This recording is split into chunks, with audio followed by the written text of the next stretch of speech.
warna dan penuh keceriaan, yang dikelilingi oleh anak-anak yang sudah mengkreasikan bakatnya untuk mewarnai ya. Sebelumnya kita akan memasuki topik pembahasan yang sangat penting, apalagi sekarang membahas mengenai anak-anak di Kabupaten Garut. Ya, yang pertama boleh untuk Ibu dokter gigi atau dokter anak, spesialis anak, untuk membahas bersama, kita bahas bersama-sama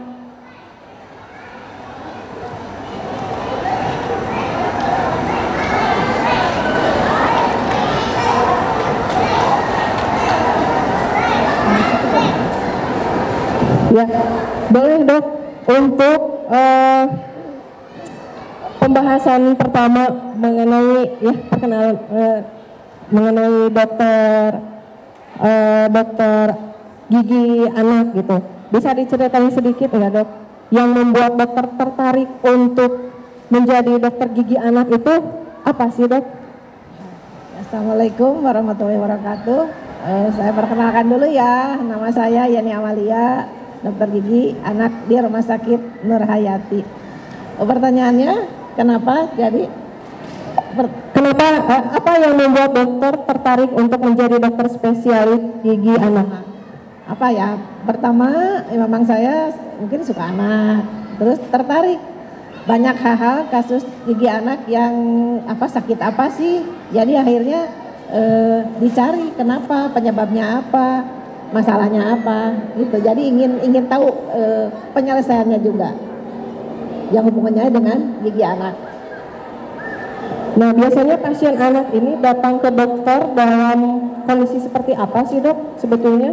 Apa untuk pemeriksaan rutin? Pemeriksaan rutin itu kan memang jarang dilakukan oleh para orang tua. Nah, apakah masih ada yang masih pemeriksaan rutin ke dokter gigi, atau setelah anak mengalami kondisinya sakit gigi baru datang ke dokter gigi gitu? Oh iya, banyak hal, macam-macam. Ada yang datang memang hanya untuk kontrol, untuk pengen tahu kesehatan giginya masih bagus apa ada masalah. Ada juga yang sampai sudah parah, sudah sakit, sudah bengkak, sudah parah, perlu penanganan selanjutnya. Iya. Biasanya usia berapa sih dok awal mula anak dibawa ke dokter gigi itu? Harusnya secepat mungkin ya. Ada juga misalnya ada orang tua yang mengeluh, misalnya ini ya anak saya atau cucu saya atau saudara saya umurnya 2 tahun tapi belum ada satupun yang giginya yang jadi. Itu juga jadi kebingungan juga, kenapa penyebabnya gitu. Nah, ada juga hal yang begitu. Jadi banyak, jadi mulai usia anak gigi jadi itu 6 bulan bayi sampai dengan usia anak sekolah, itu gigi campuran antara gigi anak dengan gigi dewasa. Di situ banyak hal masalah, macam-macam penyakit, karena di situ ada pencampuran antara gigi anak mau diganti oleh gigi dewasa atau hal-hal penyakit gigi lainnya. Biasanya bagaimana sih dok cara orang tua agar menjaga kesehatan gigi anak sejak tumbuh giginya itu? Gimana sih dok caranya biar orang tua itu pada aware pada kesehatan gigi anak gitu? Ya sedini mungkin anak jadi gigi anak itu usia bayi 6 bulan.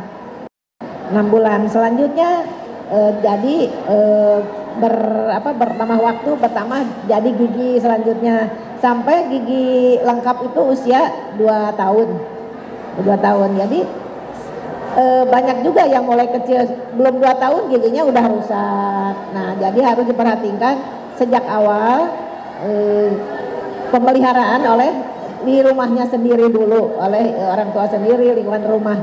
Mulai dari cara gimana pemeliharaan, menggosok gigi, kapan sebaiknya, makanan apa yang kira-kira mendukung ke gigi sehat. Kalau untuk ini tuh biasanya dalam sehari-hari anak kan tidak terkontrol ya, makanan, jenis makanan, jajan di sekolah. Nah itu menghadapinya seperti apa sih dok? Biar karena kan gigi anak itu kan cukup sensitif. Ya, kebanyakan itu yang makanan yang gula-gula, permen, coklat, ya, yang banyak itu Perlu dihindari berarti ya? perlu dihindari atau dikurangi lah. Tapi sebetulnya permen coklat juga kalau nggak terlalu banyak dihindari. Dengan jangan lupa mau tidur terutama setelah makan pagi dan sebelum tidur gosok gigi sebelum tidur terutama. Oh gitu. Untuk perawatannya nih dok, banyak juga ibu-ibu yang bertanya mengenai pasta gigi yang katanya mengikis gigi pada anak. Apakah itu benar? Atau memang ada rekomendasi pasta gigi apa sih yang sebetulnya baik untuk anak gitu? Enggak ada yang pasta gigi yang mengikis, enggak. Berarti Cuma untuk bebas aroma aja. aja. Pasta gigi untuk aroma aja. Apapun boleh aja. Enggak ada mengikis. Kemudian kesalahan umum nih yang sering dilakukan orang tua terkait perawatan gigi anak itu apa aja dok? Kesalahan umumnya yaitu membiarkan misalnya anak anteng dikasih permen coklat kadang-kadang gitu ya, jadi asal anteng atau biarin daripada nangis ya udahlah nggak apa-apa sedikit lama-lama jadi bukit ya. Iya. Gitu. Jadinya kebiasaan ya. Jadi kebiasaan. Tuh dengar ibu-ibu, jadi kalau anaknya nangis jangan langsung dikasih coklat. Jadi kebiasaan, nanti gigi anak gampang rusak gitu. Betul ya dok gitu. Iya. Untuk perawatannya nih dok, selain di rumah, di sekolah itu apa harus ada kegiatan menggosok gigi atau kegiatan-kegiatan yang berhubungan dengan gigi gitu dok? Iya. Seperti jajanan. Di sekolah kan ada UKGS ya, UKS, UKGS, ada yang dari wilayah kerja dari puskesmas menangani satu wilayah sekolah, ada kan wilayah kerja puskesmas, ada UKS, UKGS ke sekolah. Untuk sampai saat ini dok, biasanya keluhan dari anak itu apa aja sih?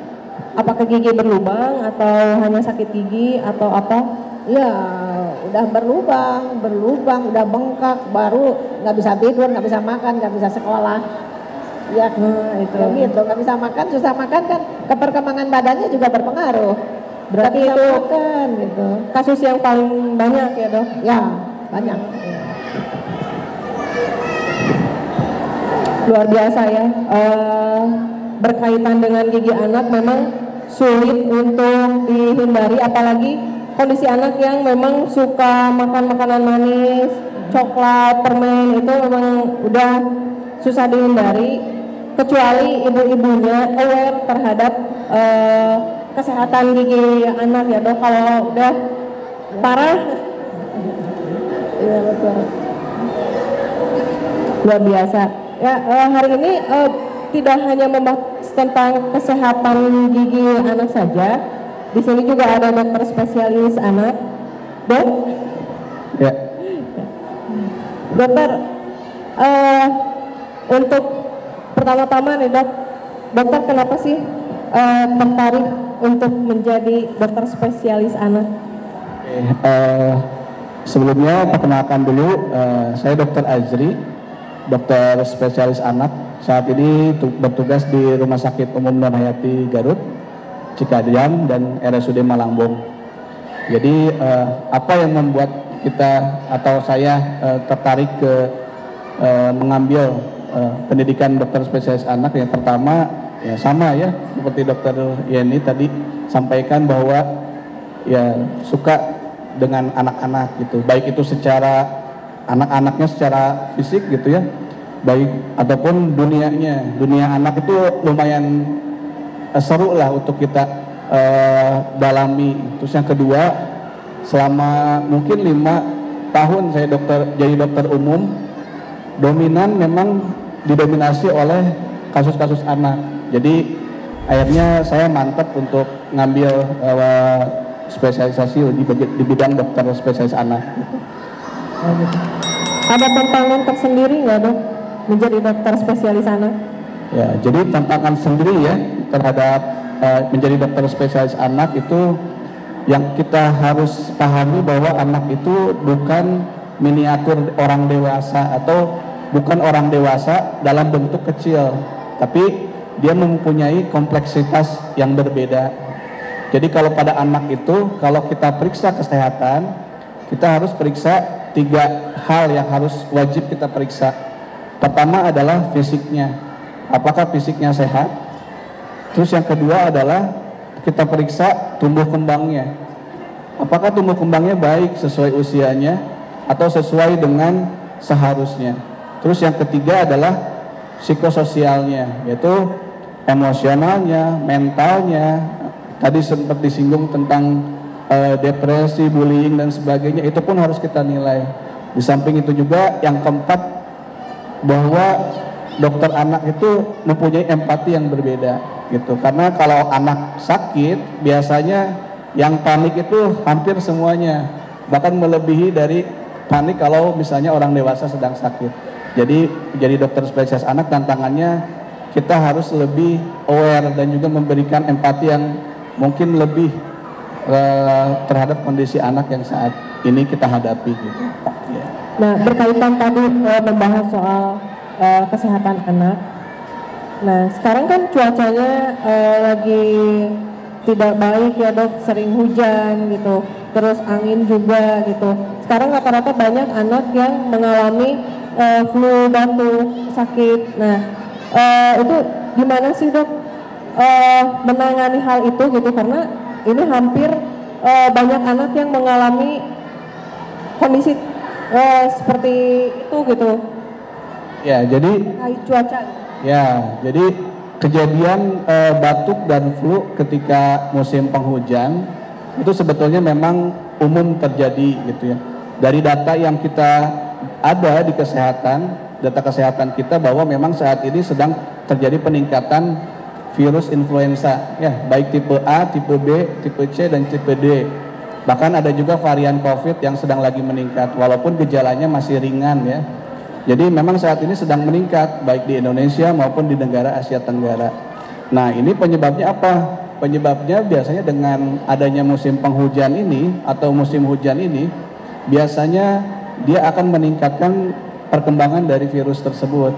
Nah, akhirnya masuk melalui saluran pernafasan, dan penyebarannya pun di musim hujan itu biasanya cenderung lebih cepat. Jadi anak-anak rentan, terutama anak-anak ya, yang daya tahan tubuhnya cenderung masih rendah dibandingkan dewasa, itu sering sekali terkena infeksi saluran pernapasan, batuk, flu dan sebagainya. Nah, karena kondisi seperti itu ya dok, banyak juga orang tua yang hanya membeli obat di warung atau di apotek dengan tanpa resep dokter. Menurut dokter itu gimana sih dok? Ya, jadi ini juga kecemasan kita di Ikatan Dokter Anak Indonesia, bahwa obat-obat yang di warung atau tanpa resep dokter untuk anak memang sangat tidak direkomendasikan. Pertama, karena perbedaan 1 ataupun setengah kilo dari anak itu akan membedakan dosis yang diberikan. Jangan sampai niat kita untuk mengobati, malah yang muncul adalah efek yang lain gitu. Jadi saran kita dari Ikatan Dokter Anak Indonesia untuk anak terusus, mungkin sebaiknya dikonsultasikan minimal ke vaskes pertama terlebih dahulu. Terus yang kedua, untuk obat-obatan sisa yang biasanya kan kita sering sekali udah ngebuka sirup 1-2 kali sehat gitu ya, terus seminggu lagi panas lagi. Nah, itu gimana gitu. Nah, sebetulnya sirup itu dia memiliki kemampuan bertahan ketika dibuka itu beda-beda. Ada yang 20 hari, ada yang 1 bulan, ada juga yang 3 bulan. Tapi rata-rata setelah dibuka, obat sirup itu dia akan bertahan kurang lebih 1 bulan. Jadi kalau misalnya gejalanya itu muncul sebelum 1 bulan, dan memang ada keterangan khusus di sirupnya sebaiknya masih bisa digunakan. Tapi kalau udah lebih dari 1 bulan, biasanya kita sarankan untuk kita resepkan obat yang baru. Gitu. Ya. Oh, kalau ini untuk daya tahan tubuh anak kan ini pasti menurun ya di cuaca yang sekarang sedang jelek gitu. Nah, di sisi pola makannya, makanan apa saja sih dok yang membantu memperkuat imun anak di musim hujan? Ya, jadi makanan apa aja ya yang membantu untuk daya tahan tubuh? Ya, selain suplementasi yang mungkin kita rutin berikan, ada makanan-makanan yang memang direkomendasikan, terutama adalah makan atau diet dengan protein hewani tinggi. Jadi dari 3 porsi pemberian makan, setidaknya 2 porsi itu sebaiknya ada protein hewani. Itu dia membantu untuk meningkatkan daya tahan tubuh dan juga meningkatkan berat badan sampai berat badan target gitu. Terus yang kedua, memang disarankan kita atau anak mengkonsumsi serat ya, sayuran, buah-buahan, di mana fungsinya sebagai antioksidan. Jadi untuk menaikkan daya tahan tubuh juga. Terus yang ketiga, beberapa laboransia ya atau vitamin-vitamin untuk naikin daya tahan tubuh juga kita rekomendasikan, seperti misalnya pemberian madu rutin dalam 1 hari dan juga pemberian ekstrak temulawak seperti kurkuma, itu juga ngebantu gitu. Selain ada suplementasi yang memang penting seperti zat besi, vitamin D, kalsium dan zinc gitu. Kalau untuk mengatasi anak yang susah makan, kalau kan kondisi lagi sakit itu anak kadang susah untuk makan ya dok. Nah itu mengatasinya gimana sih dok? Nah ini pertanyaan yang sering muncul di poli anak ya. Kalau misalnya pasien berobat dengan batuk pilek, anaknya pasti nggak mau makan. Ya, jadi biasanya memang ketika kondisi batuk flu atau pilek, biasanya ada pembesaran di kelenjar di bagian tenggorokan kita, atau biasa kita sebut amandel ya. Jadi ketika itu membesar, pasti anak tersebut akan nyeri atau akan kesulitan ketika menelan. Jadi triknya kita harus menurunkan konsistensi atau tekstur makanannya. Jadi kalau misalnya sebelumnya makanan keluarga di usia 1,5 tahun, mungkin kita turunkan teksturnya terlebih dahulu. Misalnya kita kasih bubur atau cincang atau nasi tim gitu ya. Dan kita berikan sedikit-sedikit tapi sering, dengan penjadwalan minimal 3 kali makan gitu. Di samping juga memang ada masalah-masalah makan yang lain seperti picky eater, selective eater, small eater dan sebagainya. Itu juga biasanya butuh tata laksana khusus di bidang ilmu kesehatan anak gitu. Kalau untuk kualitas tidurnya gimana ya dok? Karena banyak juga nih anak yang kebiasaan tidurnya tuh malam, bangunnya siang jam 9, tidurnya jam 11 malam atau jam 12 malam. Nah itu kualitas tidur itu berpengaruh juga nggak dok? Ya, untuk kualitas tidur terhadap daya tahan tubuh dan juga tumbuh kembang anak itu sangat berpengaruh.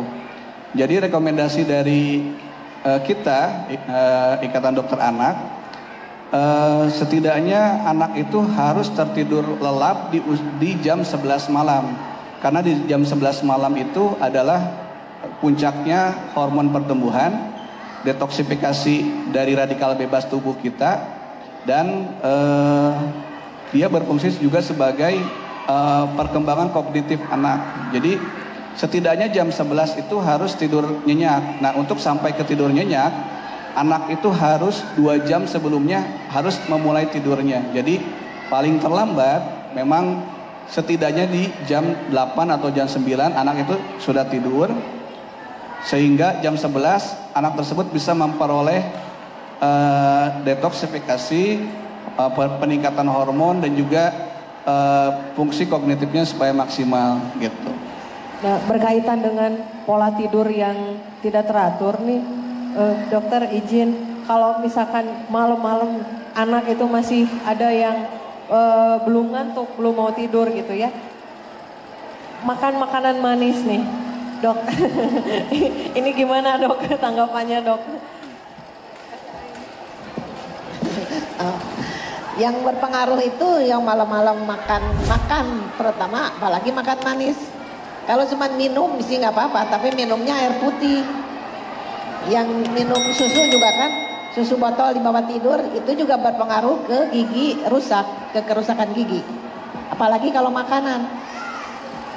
Kalau misalkan sekitar jam 11 malam sampai ya larut malam lah dok, itu sebenarnya masih boleh nggak sih anak itu makan makanan gitu dok? Kalau untuk gigi mungkin makan ya boleh aja, tapi sebelum tidur tetap harus digosok giginya. Dalam kondisi tidur, kondisi bersih giginya. Selain itu juga pola tidur yang baik itu sangat berpengaruh ya dok. Ya. Untuk imun anak itu daya tahan tubuhnya, apalagi cuaca yang sekarang di musim hujan gitu ya dok. Ada ini nggak dok? Ada pesan-pesan buat para orang tua dan para anak-anak di Kabupaten Garut ini supaya menerapkan pola hidup yang baik, tidur dengan cukup, makan makanan yang bergizi, terus menghindari makanan-makanan yang berbahaya untuk gigi gitu. Ada nggak dok pesan-pesannya? Boleh dari dokter Yani dulu. Pesan untuk orang tua dan anak mungkin sebetulnya permen nggak apa-apa, asal jangan banyak-banyak, tapi yang penting gosok giginya itu, dan terus setelah makan paling sedikit berkumur gitu aja. Terus perbanyak juga makan serat buah, jadi itu pun akan berpengaruh ke membersihkan gigi dengan makanan buah-buah berserat gitu. Jadi jangan lupa gosok gigi pagi setelah makan pagi dan sebelum tidur malam, terutama itu. Baik, kalau dokter Azri sebagai spesialis anak, pesan-pesannya untuk orang tua dan anak di cuaca musim hujan ini, apa pesan-pesannya dok untuk menjaga daya tahan tubuh anak? Oke, pesan-pesannya pertama, saat ini memang sedang peningkatan dari kasus batuk flu pada anak yang diakibatkan 80% lebih karena infeksi virus. Pesan pertama adalah jangan panik. Yang kedua adalah kenali tanda bahaya pada anak dengan batuk flu. Pertama, segera bawa ke dokter bila ada batuk flu dengan kondisi demam tinggi. Terus yang kedua, ada batuk flu dengan kondisi napas cepat atau sesak. Yang ketiga, ada batuk flu tapi dengan kondisi kalau bernapas itu ada tarikan dinding dada, terutama pada bayi ya. Jadi itu harus segera ke dokter anak biasanya, atau ke dokter di vaskes yang terdekat. Biasanya itu sudah mengarah ke infeksi saluran pernapasan bagian bawah. Yang kedua, kalau misalnya tidak ada gejala tersebut, tapi batuk flu tersebut sudah mengganggu aktivitas pola tidur, konsentrasi anak, sebaiknya segera diobati juga. Dan yang terakhir, jangan lupa pemberian suplementasi zat besi, vitamin D dirutinkan, istirahat yang cukup, 2 jam sebelum jam 11 harus tidur anak, dan pemberian gizi yang seimbang. Ya, itu aja. Terima kasih. Dari pembahasan tadi, saya simpulkan kalau merawat kesehatan gigi anak itu sangat penting ya. Bukan tidak boleh memakan permen, coklat ya dok, bukan tidak boleh, tapi jangan terlalu sering. Terus jangan lupa sikat gigi juga sebelum tidur. Sebetulnya ada ya dok, cara-cara menggosok gigi yang benar seperti apa ya dok. Terus buat anak-anak yang sering jajan di luar juga harus lebih diperhatikan oleh orang tuanya agar menghindari kandungan gula yang cukup tinggi ya. Karena kan sekarang banyak makanan-makanan yang bahan dasarnya gula yang takarannya itu cukup tinggi ya dok, sampai membuat gigi anak tuh gampang sakit, berlubang gitu. Kemudian tadi dari dokter Azri, dokter spesialis anak, saya simpulkan juga untuk cuaca yang sekarang musim hujan, daya tahan tubuh itu harus lebih kuat dengan mengkonsumsi makanan sehat yang tadi ya, banyakin makanan serat gitu, kemudian vitamin-vitamin yang diperlukan oleh tubuh juga. Oh iya dok, saya ada yang lupa. Kalau untuk vaksin itu berpengaruh nggak dok? Ya, untuk vaksin pada musim penghujan maksudnya ya. Ya, untuk vaksin pada musim penghujan sebetulnya kita harus tahu dulu bahwa vaksin itu ada vaksin yang wajib, ada juga vaksin yang tambahan ya. Jadi kalau vaksin yang wajib atau vaksin dasar, biasanya vaksin yang memang direkomendasikan di puskesmas ataupun di sekolah. Biasanya sampai usia 9 bulan harus sampai campak, sampai usia 2 tahun harus sudah di booster DPT dan campak. Dan imunisasi di sekolah di kelas 1, 2 dan juga kelas 5. Itu disebut sebagai imunisasi yang wajib. Tapi ada juga imunisasi yang tambahan sebetulnya. Jadi boleh ditambahkan kalau misalnya ada kekhawatiran kita terhadap infeksi tersebut. Misalnya di musim hujan ini banyak kasus demam berdarah misalnya, atau banyak kasus infeksi virus influenza. Nah, boleh kita tambahkan vaksinnya, misalnya vaksin influenza di bawah 8 tahun pemberian 2 kali. Dan misalnya pengen juga ditambah vaksin denggi atau demam berdarah, boleh diberikan pada anak usia 4 tahun. Itu sih lebih ke elektif gitu ya, pilihan dari keluarga atau ibu pasien. Ya, terima kasih. Ada tambahan? Jadi gini, kalau seandainya anak ada keluhan sakit gigi di rumah, langkah pertama mungkin yang paskes terdekat aja, puskesmas fase 1. Kalau masih sakit belum bisa ditangani, langsung ke rumah sakit. Nah, terus ada juga kebiasaan yang merugikan. Misalnya si anak itu minum susu botol, nah itu dibawa tidur. Nah itu gulanya itu. Terus ditambah kalau yang anak itu pakai ini ngempeng atau pakai tangan gini, jadi itu menimbulkan si giginya jadi tongkos ke depan. Nah itu jadi sebaiknya dihindari, jangan pakai tangan, ngedot tangan atau ngedot empeng, sebaiknya begitu ya. Kalau ada keluhan secepatnya ke paskes terdekat atau ke langsung ke rumah sakit. Enggak, gitu aja. Ya, mungkin itu penjelasan dari dokter Yeni, dokter spesialis gigi anak, dan dokter Ajril, dokter spesialis anak. Semoga setelah acara ini, setelah diskusi ini, para orang tua dan masyarakat Garut semakin aware, semakin memperhatikan dan memperhatikan lingkungan juga ke anak-anak, yang lebih ramah, yang lebih sehat dan aman bagi anak-anak sesuai dengan semangat gerakan Garut Ramah Anak. Terima kasih untuk kedua dokter yang sangat spesial dari Nur Hayati, telah berbagi informasi kepada panitia dan tentu saja kepada seluruh peserta lomba mewarnai yang masih setia menunggu pengumuman lomba. Kemudian kepada ibu-ibu yang masih setia juga nunggu, tapi ada banyak juga yang sudah pulang. Terima kasih. Sampai jumpa di kesempatan berikutnya. Mudah-mudahan gerakan Garut Ramah Anak bisa digelar lagi ya dok. Terima kasih.